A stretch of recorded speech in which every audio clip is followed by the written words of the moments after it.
Veronica Boza looked out the window of the music studio and then down at her iPhone. As she tapped the icon that would show her the weather forecast, the 39-year-old Nashville, Tennessee music producer hoped that tomorrow would be as clear and warm as today had been. Nashville's weather was usually predictable, but it was August of 2010, and just 3 months before, the city had been slammed by the worst flood in its history. Ever since then, Veronica had stopped taking for granted that every summer day would be hot and humid, and like so many other Nashville residents, she checked the weather report regularly now in case there were any other extreme weather events in the forecast. At the reassuring sight of a tiny yellow sun displayed on her smartphone screen, along with a predicted high for the following day of 92 degrees Fahrenheit, Veronica smiled.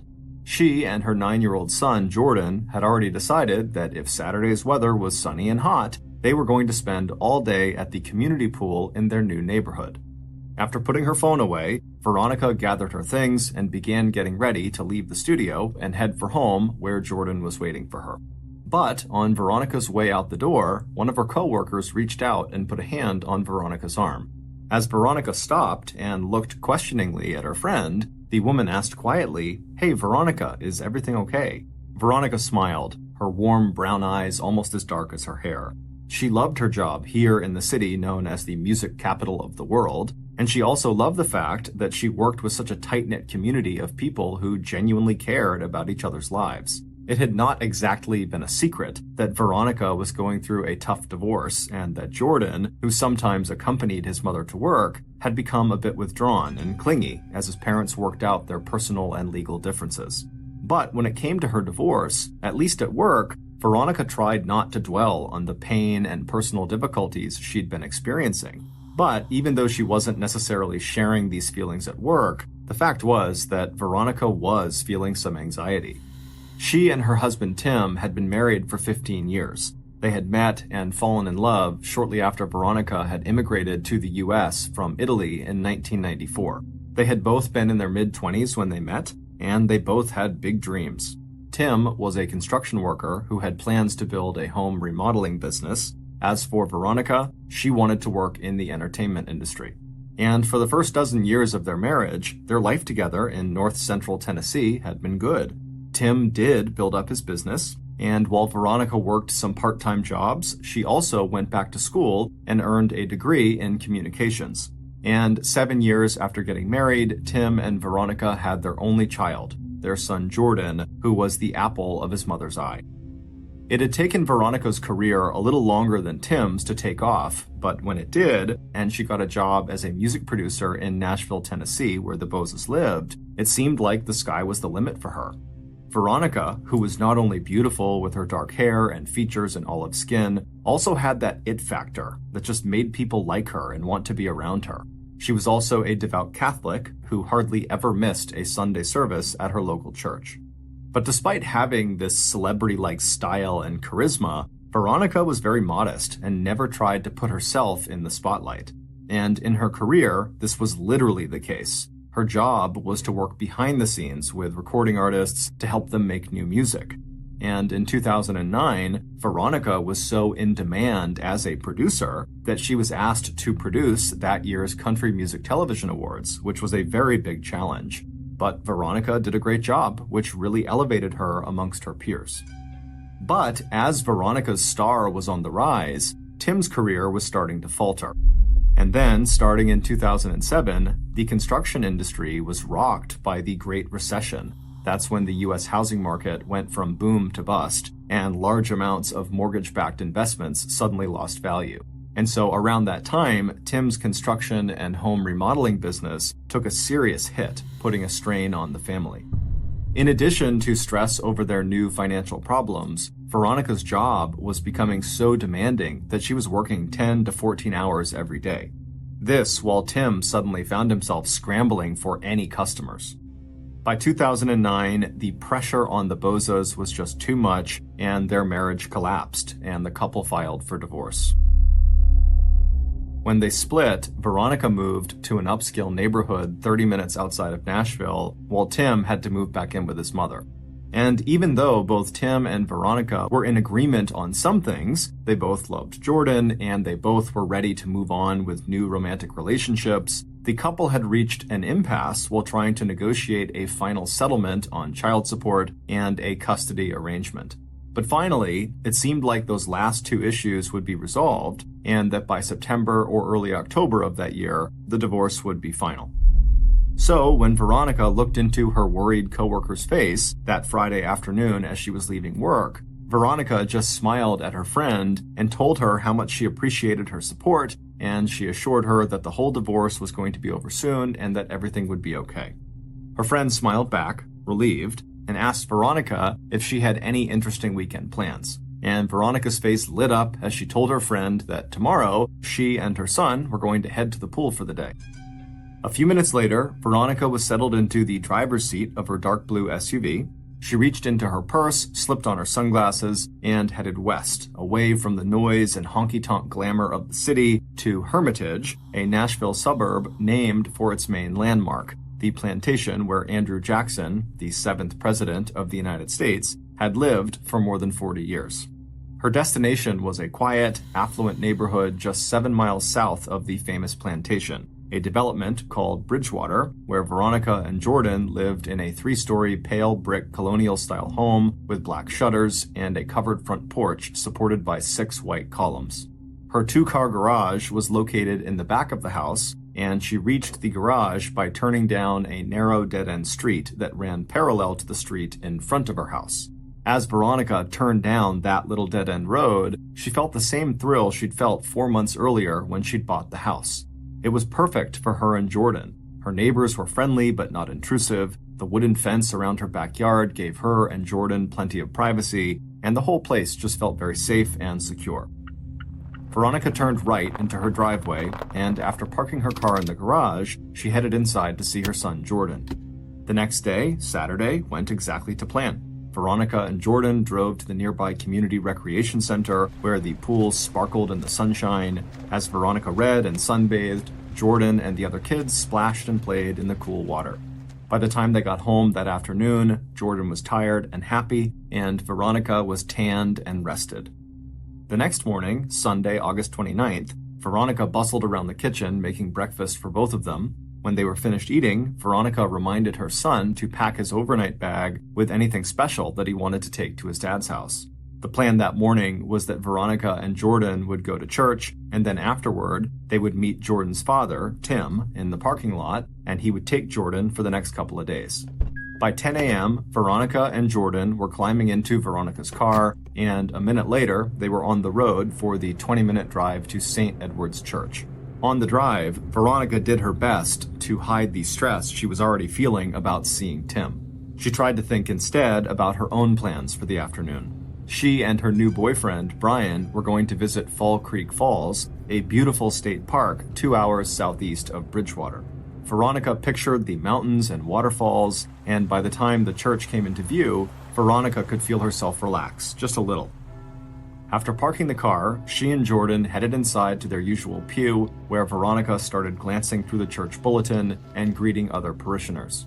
After the service was over, Veronica and Jordan said their goodbyes to Father Breen. The elderly priest nodded encouragingly at Veronica. He knew that Tim and Veronica used the church parking lot as a place to exchange custody of Jordan, and he could feel Veronica tense as she stepped outside the church and spotted Tim's car in the lot. Although Tim and Veronica had initially agreed to a 50-50 custody arrangement, Jordan was actually spending substantially more time with his mother than with his father. While Veronica was more than okay with this, she did want her child support payments to Tim to be reduced, so they reflected the actual amount of time that Jordan was spending with his dad.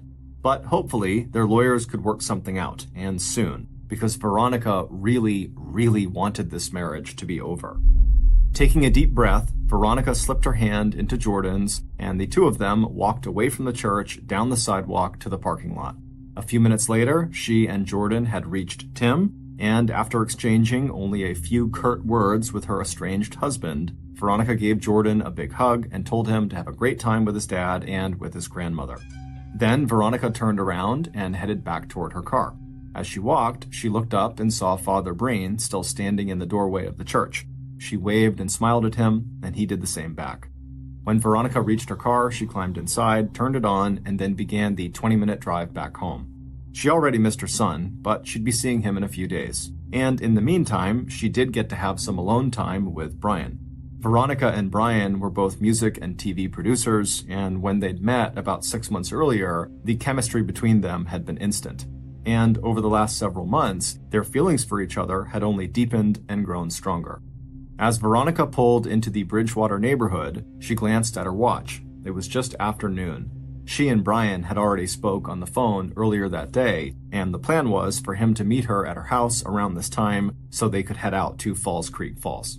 Veronica turned down the narrow dead-end street behind her house and then into her driveway.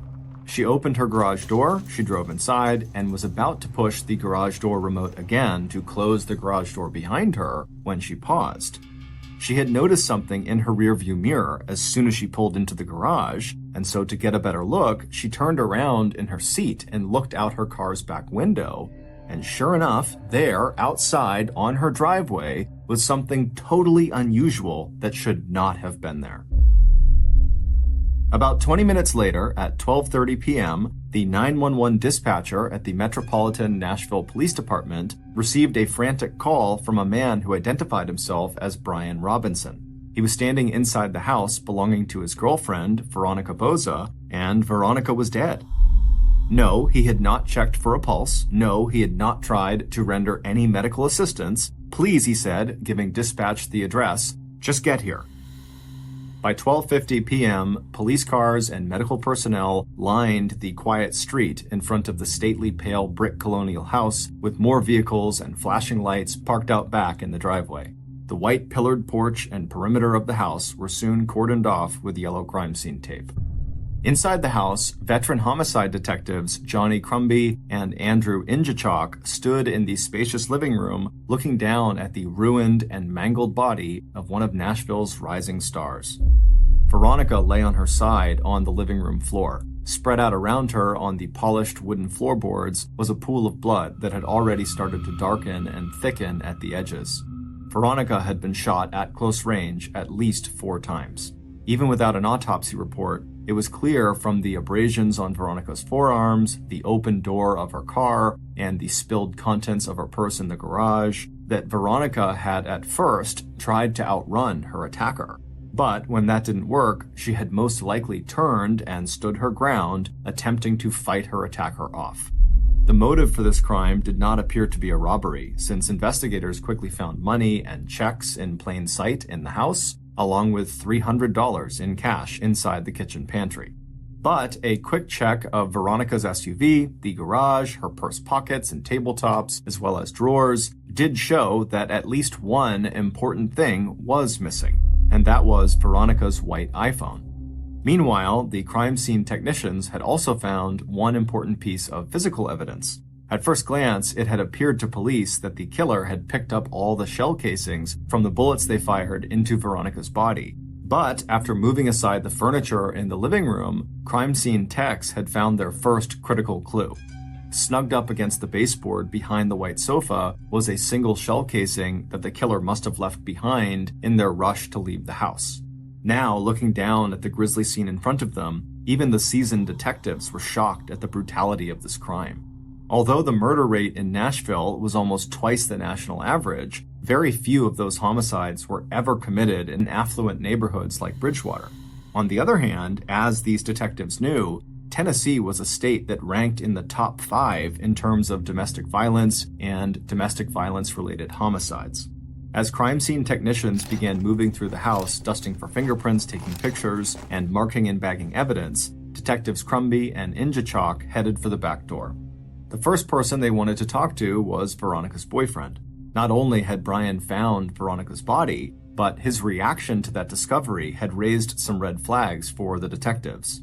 While he had immediately called 911, it was only after the 911 dispatcher had told him to that he had even checked to see if Veronica was still alive. And after telling the dispatcher, no, Veronica had no pulse, Brian had ended the call and then immediately gone into the downstairs bathroom to wash his hands before stepping outside to wait for the police. As detectives stepped outside, they noticed that already Veronica's neighbors had begun to gather in stunned groups at the front and back of Veronica's house. Police knew it would not take long for a sense of fear and anxiety to overwhelm these families who, up until now, had felt so safe in this tranquil suburban haven with its sparkling pool and well-tended nature trails. Standing in the driveway, the detectives spotted Brian, whose apparent shock had now given way to grief. But despite his obvious distress, when the detectives asked Brian to accompany them to the police station for a formal interview, he immediately agreed to the request. Before leaving, the detectives went back inside the house to give instructions for investigators to start interviewing neighbors and putting together a timeline of when the crime had been committed. Investigators also needed to track down Veronica's coworkers and friends in case they had any information that would help police understand what was going on in Veronica's life that might have been a motive for her murder. And they also wanted police to search everywhere for Veronica's phone, along with any other electronic equipment like computers or tablets. Without access to the physical phone, the detectives wanted access as soon as possible to her cell phone records, which would show who she had spoken to that morning, and the records would show when her iPhone had been used last. 15 minutes later, the detectives and Brian walked into the nearby Hermitage police station. Once inside the interrogation room, the detectives did not waste any time. Detective Crumby pressed Brian about his whereabouts that morning and what he saw and did when he arrived at Veronica's house at 12:30 that afternoon. When Brian told them about a phone conversation he'd had with Veronica at about 11:50 a.m. as she was driving back from church, detectives exchanged a meaningful glance. If Brian's phone records confirmed that statement, they had just narrowed down the window of time during which Veronica had been killed to sometime between noon and 12:30 when Brian arrived at the house. That window would be narrowed even further when Veronica's cell records showed that Veronica had made a second call after she talked to Brian. She had called a friend, and this second conversation had ended at 12:08. So if Brian himself was not the killer, then Brian must have arrived on the scene literally just minutes after the killer had left. Hoping to clear his name, Brian tried to offer up any information he thought could be useful to their investigation. He said when he had arrived at Veronica's house, he immediately noticed that her garage door was open and she never left it open. Brian also told detectives that after making that call to Veronica at 11:50 a.m., he had stopped by a convenience store to buy some snacks for him and Veronica to enjoy on their outing they had planned for that afternoon, and he had left that store at 12:15, and he thought maybe the store had a surveillance camera that would back up his story and give him an alibi. As to why he did not try to offer any medical assistance to Veronica, Brian said that when he saw all the blood and bullet wounds, he just assumed that she was dead. And after talking with the dispatcher and checking for a pulse, Brian could not stand to have Veronica's blood all over his hands, so that was why he stepped into the bathroom to wash them. Brian then told police that the person they should be interviewing was Veronica's estranged husband, Tim. Brian told detectives that the couple was in the middle of a bitter dispute over money and custody arrangements, and so Tim would have a lot more reason to kill Veronica than he, Brian, would. Before letting Brian leave the station, police requested a DNA swab, fingerprints, and access to Brian's phone records, and Brian complied right away. While detectives did not have any evidence that would allow them to detain Brian, they also did not have any evidence that completely eliminated him as a suspect. After ending their interview with Brian, the detectives again moved quickly. They wanted to talk to the next person of interest on their possible suspect list. Hopping into their car, they headed north to tell Tim Boza that his wife had just been murdered.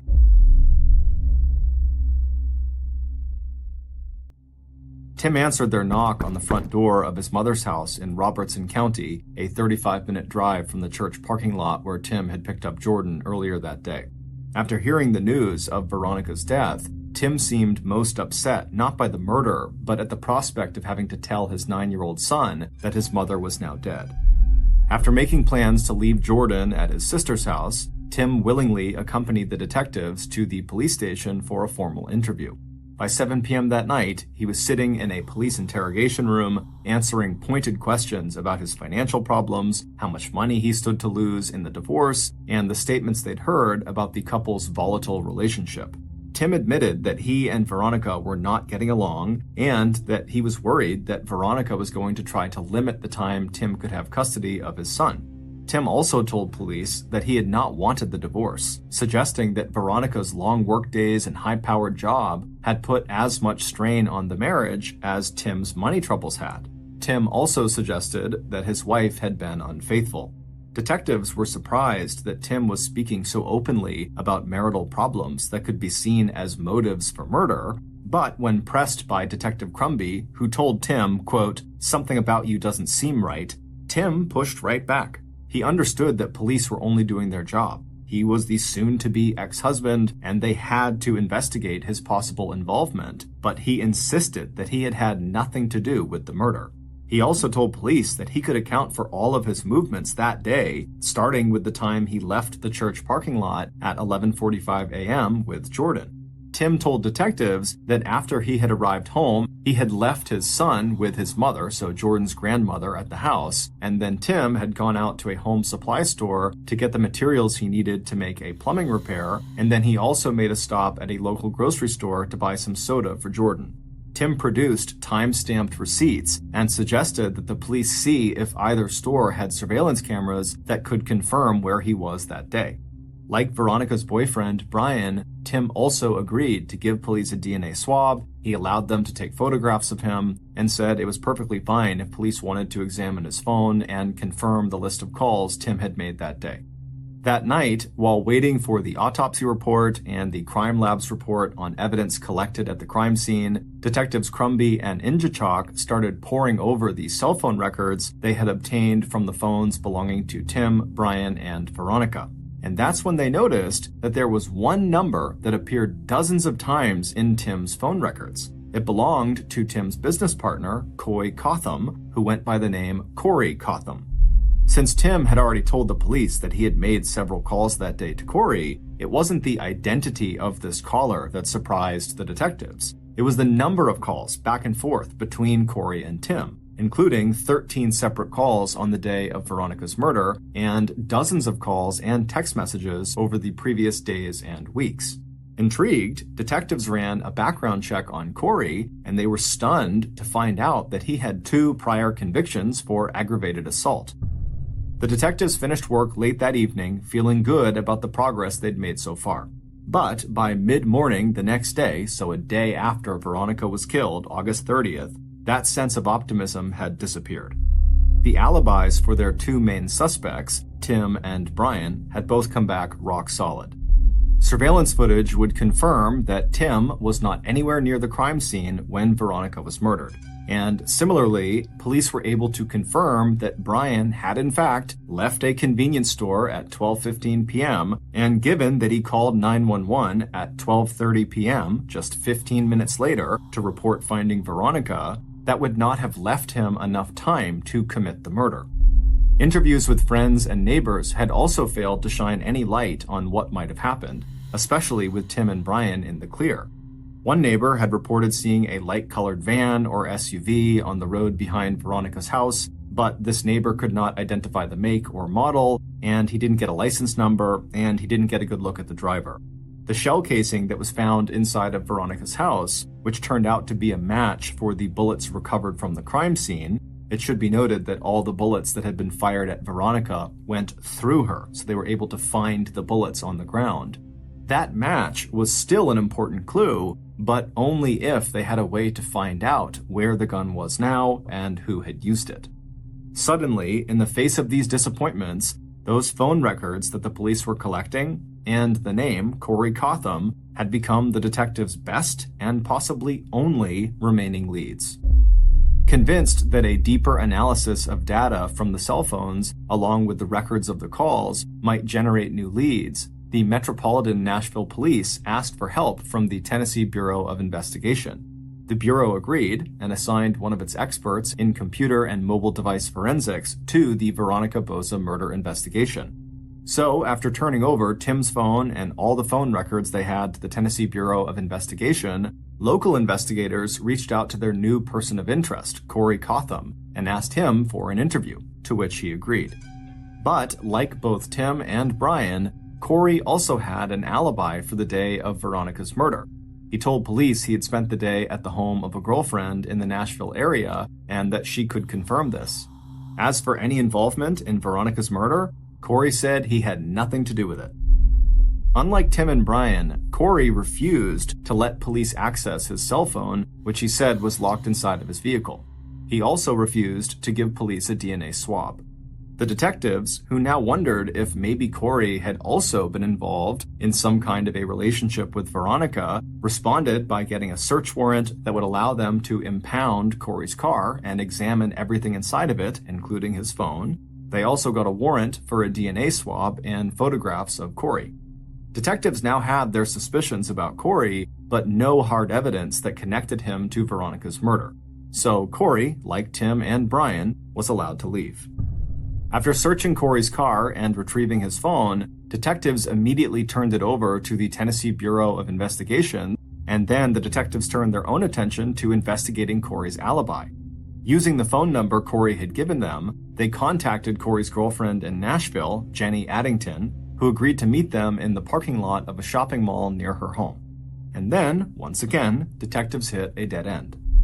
According to Jenny, she had worked an overnight shift on the night of August 28th, and then when she came home the next day at 7 a.m. on August 29th, so the day Veronica was killed, Corey was sleeping in her bedroom. And at the time of the murder, sometime between 12:08 and 12:40 p.m., Jenny was making lunch for Corey, who spent the day with her inside of her apartment. On September 5th, 6 days after Veronica's murder, Nashville's music community turned out in force to attend Veronica's funeral service. Also in attendance were Tim and Jordan, as well as Veronica's boyfriend, Brian, and police. But the only intel officers picked up was a rising murmur of concern and fear. What had really happened to Veronica? And could her murderer be right here in this church right now? It wouldn't be until 6 days after that funeral service that investigators would get a phone call that would finally give them the answers to those questions and would break the homicide case wide open. On Saturday, September 11th, exactly 2 weeks after Veronica's murder, Corey's Nashville girlfriend, Jenny, called the Metropolitan Nashville Police Department and asked to speak with Detectives Crumby and Injachok. She told the officer who had picked up her call that she had not been entirely truthful with the detectives when she had spoken to them last, and now she was terrified and she wanted to come into the police station and tell the detectives what she actually knew. Based on the new statement Jenny would make to detectives on September 11th, along with an analysis of cell phone data that would map out the actual physical location of Veronica's iPhone both before and after her murder, this is a reconstruction of what actually happened to her on the day she was killed. Sunday, August 29th was hot and humid, but inside of St. Edward's Catholic Church in Nashville, the air was cool, and as the 10:30 a.m. Mass came to an end, Veronica felt a sense of peace settle over her. She sat quietly for a moment with her son Jordan, exchanging goodbyes with other parishioners and waiting for the pews to clear before she and her son also slipped out into the center aisle and began making their way to the big doors at the back of the church. As Veronica and Jordan passed by Father Breen on their way outside, Veronica stopped for a second to shake hands with the priest. She had been so grateful over the past year for his support and encouragement. Now, as she glanced toward the parking lot where she knew Tim would be waiting, Father Breen smiled and gave her hand an encouraging squeeze. Veronica smiled back and thanked him again for his prayers and blessings before stepping from the dim interior of the church into the sun and heat. Outside, Veronica's killer watched from a distance as Veronica and her son walked hand in hand across the church parking lot to where Veronica's estranged husband, Tim, waited for them, his arms crossed, leaning against the side of his car. The killer had already spent hours following Veronica on other occasions, still waiting for the right opportunity. But this morning's setup looked promising. The child would be out of the picture, and as Veronica turned away from Jordan and Tim to walk over to her own car, she looked relaxed and didn't even seem to notice her surroundings or her killer. And that was unusual because Veronica's killer was such a big guy, he was 6 foot 5 inches tall and nearly 300 pounds, that people did tend to notice him wherever he went. And usually he welcomed the attention, just not now. The killer smiled, satisfied with how things were going so far, and watched as Veronica pulled her phone out of her purse and started tapping her screen as she walked the final distance across the lot to her car. A few moments later, Veronica disappeared into her SUV and started up the engine. As she maneuvered her car out of the parking lot and out onto the expressway that was the fastest route from the church to her home, where she and her boyfriend Brian would soon meet, Veronica did not notice the light-colored large SUV that had slid into the lane several cars behind her. The killer knew where Veronica was headed next, and so he quickly passed her vehicle and rushed all the way to the turnoff into her neighborhood, the Bridgewater development, before Veronica got there. By now, the killer had spent enough time spying on Veronica that he knew she liked to park inside of her garage, and then she would enter her house through the door in the garage that connected to the kitchen of the house. The killer also knew that Veronica always immediately closed the garage door behind her after she pulled her car inside. So he pulled into a nearby alley and waited, knowing that he would have to move very quickly once she arrived and pulled her car down the driveway into the garage so that he did not get blocked out by the closing garage door. And sure enough, as soon as Veronica arrived at the development and pulled into her driveway, her killer was on the move. As the garage door slowly opened, he pulled his van right into the driveway behind her. He caught a quick glimpse of Veronica's face in her rearview mirror, and he saw her eyes widen in sudden alarm. Then he was out of his car, gloves on, hat pulled down low, and a tactical sleeve covering most of his face. As the man calmly walked with great long strides into her garage, Veronica scrambled out of her car, dropping her purse and all of its contents onto the floor. Then she stood up and ran to the door that connected the garage to her house, and she opened it up. But before she could get through that door and lock it behind her, her attacker had lunged and caught her by the wrist.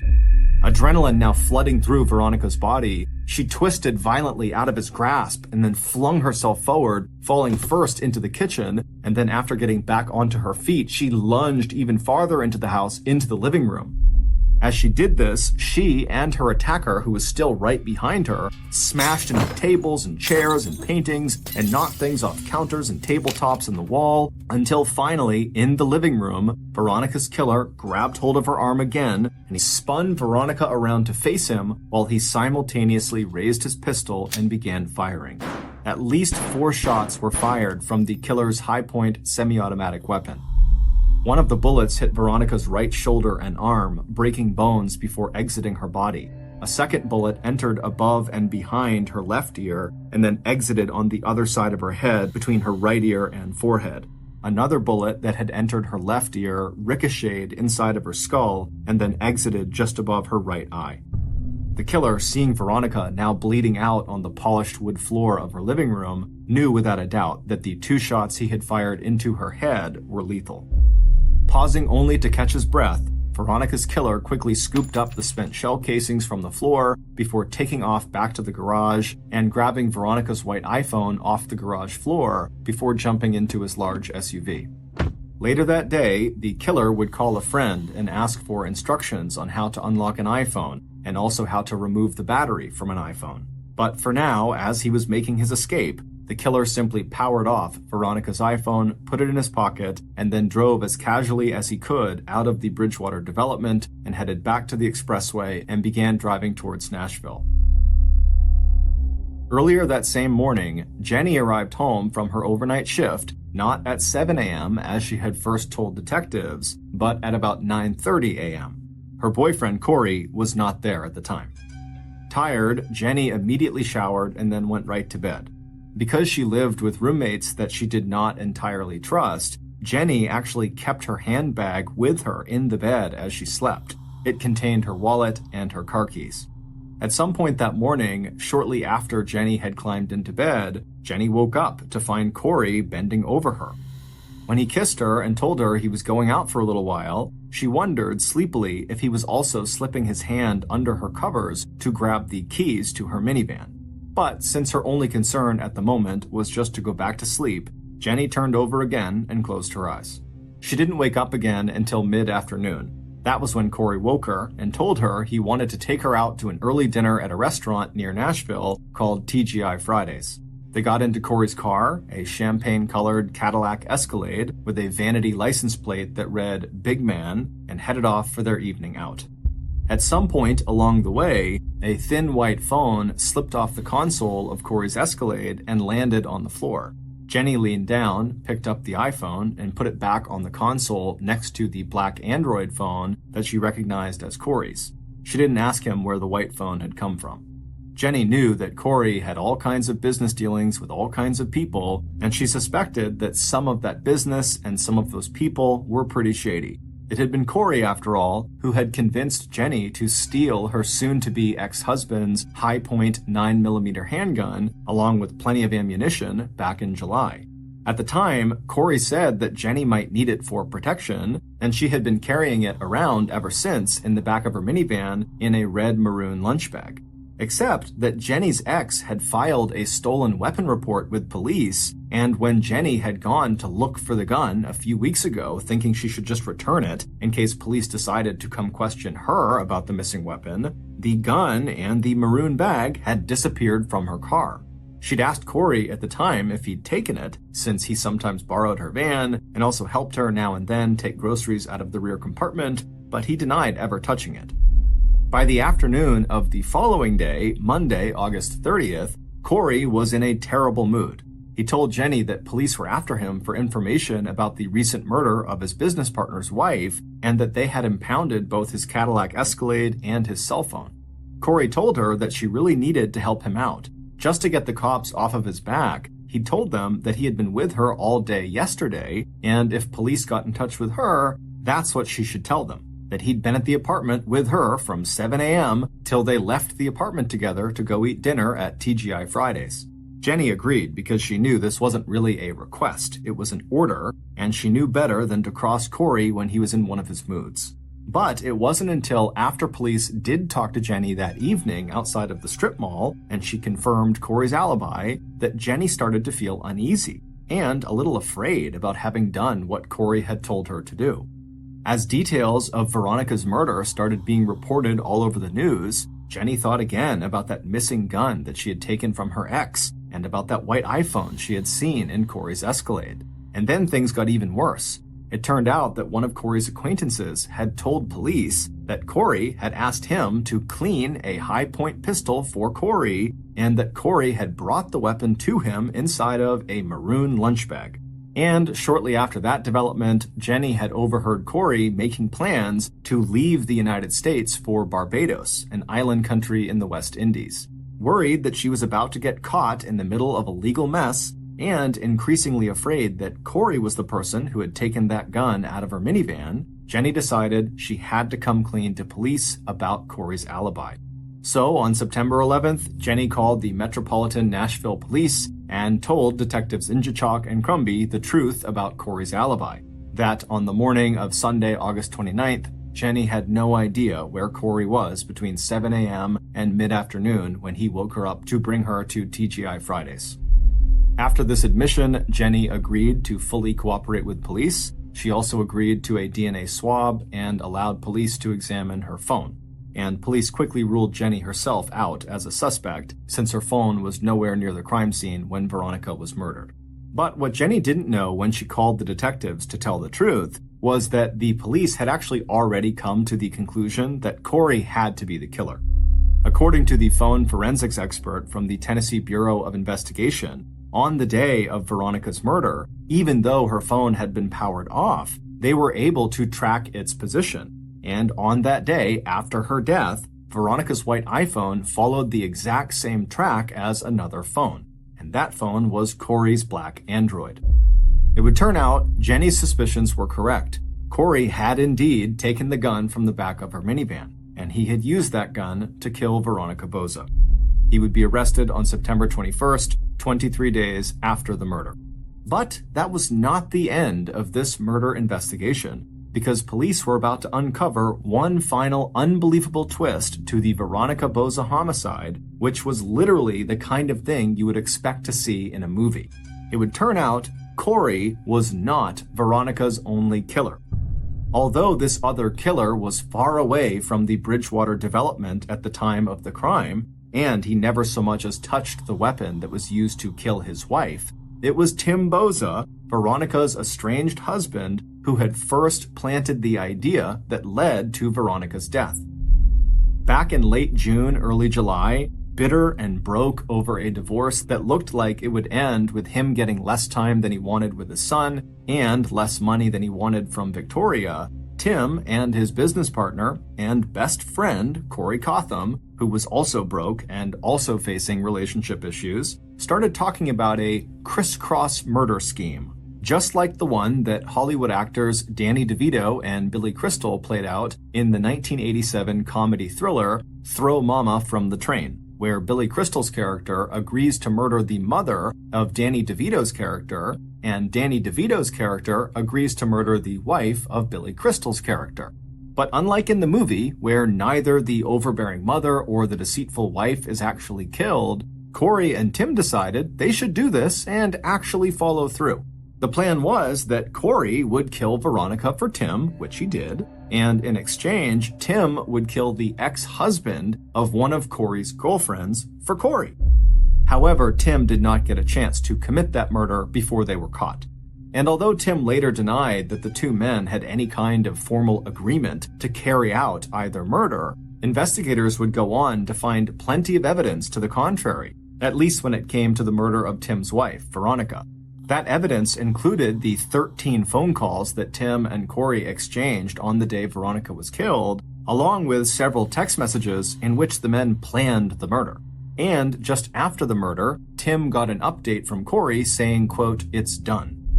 It would turn out that in addition to just wanting their respective kill targets erased because of the trouble they were apparently causing them, both men, Corey and Tim, had a big financial motive to carry out the murders. Specifically, the murder of Veronica. Corey expected to be paid $35,000 for killing Veronica, and Tim, who knew if Veronica was killed before their divorce finalized, would be the beneficiary of his wife's $550,000 life insurance policy. The Bouza's financial planner later testified that on the day of Veronica's funeral, Tim had approached him immediately after, asking when Tim could expect that life insurance payout. In February of 2012, Corey Cotham was convicted of first-degree premeditated murder and, quote, especially aggravated robbery, and was sentenced to life without parole plus 25 years. 6 months later, in October, Tim, who had testified against Corey at Corey's earlier trial, was sentenced to life in prison as well, but with the possibility of parole after 51 years. As of 2021, Veronica and Tim's son, Jordan, was living with an aunt in Tennessee and was going to college.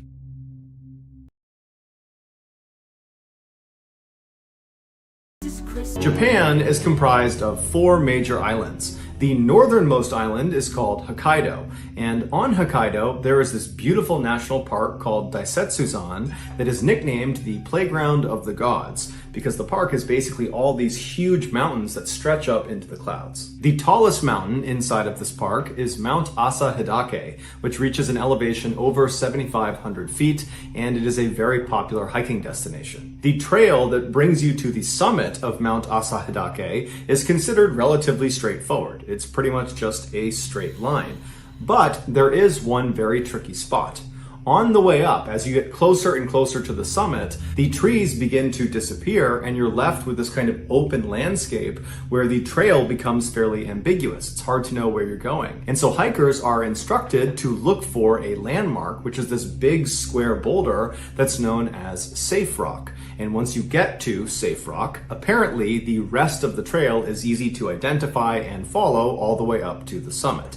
There's a catch though. In the same area as Safe Rock is another large square boulder that looks exactly like Safe Rock. And this imposter is called False Safe Rock. If a hiker confuses false safe rock for the real thing and then attempts to take the path leading away from the imposter, they will be led down a path that many people have gotten lost on. At first, it will feel like you are making progress towards the summit of the mountain, but eventually the trail begins to gradually go downhill. Now, you would think that would be a fairly obvious red flag if the trail is going down and you're trying to go up to the summit, that probably something's gone wrong here, you've taken a wrong turn. But put yourself in the mind of someone who's made this mistake. In their mind, they reached the landmark of safe rock, although it was the imposter, false safe rock, and so they think they're on the right path. And if this is their first time being on this mountain, which a lot of people it is, they'd probably convince themselves that they've gone the right way and just keep on going. And so if you just keep on going and you don't recognize this mistake, about a mile away from false safe rock, you enter into this valley that's completely overgrown with thick bamboo. It's very swampy and there's lots of very steep cliff drop-offs. And once you go inside of this area, you can't see anything because the bamboo is so tall and so thick. And so it's very easy to get turned around and it's pretty easy to accidentally walk off of a cliff. And so over the years, hikers who have accidentally taken the trail leading away from false safe rock have gotten lost in this treacherous area, and not all of them have come back. In July of 1989, two men from Tokyo were hiking up the trail towards the summit of Mount Asadake when they reached what they believed was safe rock. However, it was not. It was false safe rock. And so when they followed the trail leading away from false safe rock, it was not long before they were lost in that valley overgrown with bamboo. That night, when these two men did not come home, their friends and family called the police and a search was launched for them. Over the first couple of days, there was no luck. They could not find these two guys. They had no idea where they had gone. They looked all over the swampy area thinking that's where they might be, but they couldn't find them. But then on July 24th, a helicopter was flying over the mountain over an area that had not really been thoroughly searched. It was just to the east of that valley with all the bamboo where they expected them to be. And this helicopter pilot, as he went around a corner, he got a view down to the midsection of the mountain and he saw this big, wide open clearing. And right in the middle of this clearing are three huge letters. They are spelled using birch logs, and the three letters are SOS. SOS is an international code used to signal extreme distress. People who go missing or who get stranded somewhere, they will try to spell the three letters, SOS, as big as they possibly can, and then they will camp out near their signal in hopes that someone will see it and then come and rescue them. This helicopter pilot that's seen this distress signal immediately flew over the letters, expecting to look down and see the two missing hikers from Tokyo. But when he was hovering over the SOS and he's looking down, there was no one there, despite the fact that this was a wide open area. They are not in the bamboo valley anymore. But either way, he signaled to the rest of the search party that he had found their SOS signal, and before long, more helicopters and search teams were brought over to that area. And then several hours later, a search team that was on the ground, who was walking about 2 miles north of this SOS signal, saw these two very haggard-looking guys come out of the bamboo brush, and they come walking up towards them, and it turns out it was the missing men from Tokyo.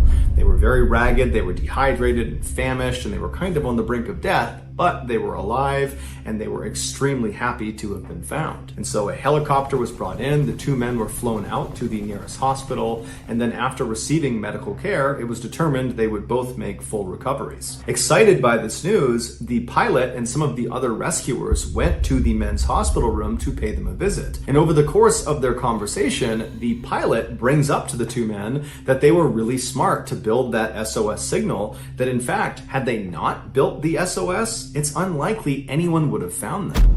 And as soon as the two men heard this, they kind of reacted to it. They looked at each other, then they looked at the pilot and they said, "What SOS signal? We didn't make an SOS signal." After asking the men several questions to make sure they really didn't make this signal, the pilot and the rest of the searchers said, we have to go back to the mountain. We have to go back to the SOS signal because somebody else has made it and they need our help. And so early the next morning, the searchers went back out to the mountain, back to the SOS signal to scour the area all over again. And shortly after they began this search, one of the searchers found this deep hole underneath the roots of a tree. And in this hole was a backpack. And in this backpack, amongst other things, was a driver's license and an audio recorder. The license belonged to a 25-year-old Japanese man named Kenji Iwamura, who 5 years earlier had been staying at a lodge near the mountain, and one day he had left, and on his way out, he had told the owner of this lodge that he was going for a hike to the summit of Mount Asadake. A couple of days later, when Kenji was supposed to check out of the lodge, he didn't, and so the owner went to his room, he knocked, but there was no answer, and so the owner used his master key, he opened the door, and when he looked inside, there was no Kenji, but all of his belongings were still there. And so the owner thought that was odd, because the last time he saw him, he was going out for this hike, and so he put two and two together and thought, you know what, I think this guy's in trouble. So he called the police and reported him missing. A search is launched for Kenji, but Kenji was never found, and so there was always this mystery about what happened to him. Fast forward back to 1989, and these searchers are looking at this backpack, they've just looked at this license, and then one of the searchers reaches in and pulls out the audio recorder and hits the play button. What they heard was very disturbing. It was the sound of a young man, presumably, who was very distressed, who was calling out for help. And it's believed this young man is Kenji. In Japanese, he very slowly and deliberately says, "I'm stuck on a cliff, I can't move, SOS, please help me. I'm at the spot where I first saw the helicopter, but the bamboo is too thick, I can't move, please lift me up out of here, SOS." Here is a clip of the actual recording.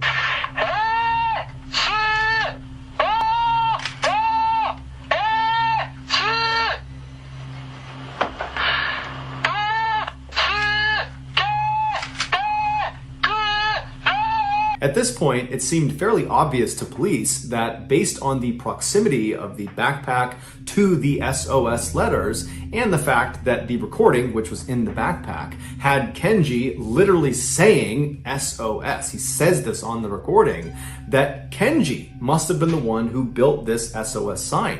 He must have built it back in 1984 when he got lost.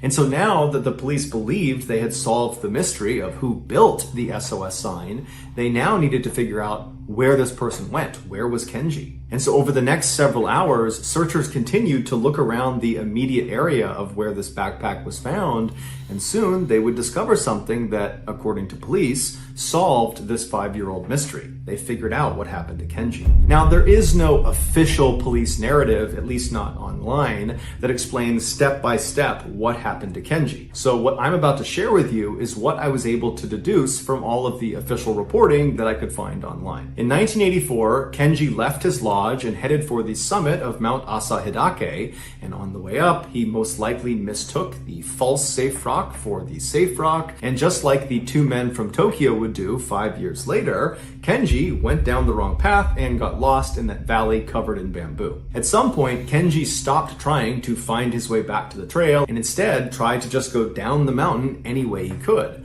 And so as he's making his way through this very thick vegetation and this bamboo, he eventually gets to a point where he lowers himself down over this ledge and he lands on this cliff. And as soon as he lands, he looks over the edge and he realizes he can't go any farther. It's too steep, it's too dangerous. But when he turns around to try to climb back up, it's also too steep. So he was trapped on this ledge. And so there on this cliff ledge, he sits and waits, hoping that someone has reported him missing and they will come and find him before he dies. And at some point, as he's sitting there waiting, a helicopter flies overhead. And Kenji most likely was elated. He probably believed they saw him and he thought he was going to get rescued, but the helicopter would eventually just fly away, giving no indication of whether they had actually seen Kenji. And so for what must have been at least a couple of days, Kenji sat on this ledge expecting this helicopter to come back, but over time he gradually came to the conclusion that that helicopter had probably not seen him and they were not coming back. There was no rescue party inbound for him. And so it was around that time, as he's having this horrible realization, that he pulls out that audio recorder and he records that very eerie and distressing message where he's calling out for help and saying that he's stuck on this ledge. And then after he was done, at some point, Kenji came to the conclusion that his best chance at survival was not waiting for some helicopter to potentially come back, because at this point that seemed really unlikely. Instead, his best chance and perhaps only chance was to try to climb down this cliff right right in front of him that he had already determined was way too dangerous. And so Kenji lowered himself and began climbing down this cliff, and miraculously, he got all the way to the bottom where the ground leveled off without serious injury. And so from that point, he just kept on walking down the mountain, trudging through all this bamboo until he actually leaves the bamboo and enters this huge clearing on the side of the mountain, where basically it's devoid of any vegetation besides some birch trees off in the distance. And it was in this clearing that Kenji would construct that SOS signal, believing that was his ticket out of there. But unfortunately, it was not. 5 years later, after searchers had just located Kenji's backpack underneath the roots of that tree, they would go on to make that huge discovery that solved the 5-year mystery. And that discovery was a partial human skeleton laying nearby. And eventually, that skeleton would be determined to be Kenji's. And at this point, the police said they were not suspecting foul play in Kenji's death. However, they did not release his exact cause of death. It's unclear if they just could not determine it or if they didn't want to release it publicly, but either way, we don't know what it is. And then after that, the police just closed the case and said, okay, we're done. But to the people who had been closely following this story, because this was a big deal at the time in 1989, they thought the police were kind of missing something. There was this obvious, huge discrepancy that they all figured the police were going to address at some point, and now it seemed like they weren't. And a lot of people felt like this is not a discrepancy you can just sweep under the rug. This is a really big deal. And that discrepancy was, how could Kenji have made that SOS signal? As a reminder, the 3 letters SOS that was found in that clearing, they were made with 19 birch tree logs. Each letter was 16 feet tall and 10 feet wide. And each log, each birch tree log that made these letters up, they were all about the same length and appeared to have been expertly cut, indicating they had been chopped with an axe or some other cutting tool. And where this SOS was actually located in that clearing, it was several hundred feet away from the other birch trees. So on top of the enormous effort that would go into cutting down 19 trees with an axe, and I can assure you that cutting down a tree with an axe or a hatchet is way harder than you think it is, Kenji would have also had to expend a lot of additional energy just dragging the felled logs over to the area where he actually built the signal. Basically, this was a gargantuan task that even for someone who was fit and healthy and strong in the best of conditions, they would still struggle with this. And so the idea that Kenji, after being missing in the wild for several days, he's probably dehydrated, he's famished, he's tired, he's sore, he's scared, he's in the worst possible shape you can be in, the idea that he pulled this off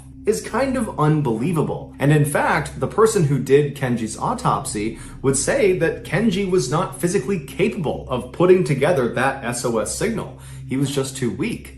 And there's another complication to factor in. There was no axe or any other cutting tool found anywhere near the SOS signal, near the skeleton, near the backpack, nowhere. There was no cutting tool. So either Kenji did have an axe and somehow mustered the superhuman strength necessary to chop down 19 trees and then he built this SOS signal, in which case, why didn't the authorities find the axe? Or Kenji did not have an axe, in which case, why were there 19 perfectly cut birch logs just laying around in an area that virtually no one went intentionally? When the police just would not answer these simple questions about the axe, people began coming up with their own theories as to what happened. The most prominent theory was that Kenji was not actually alone. This would explain how he went about building that SOS signal. He had help. And it would also explain why Kenji's family, when they heard that audio recording for the first time,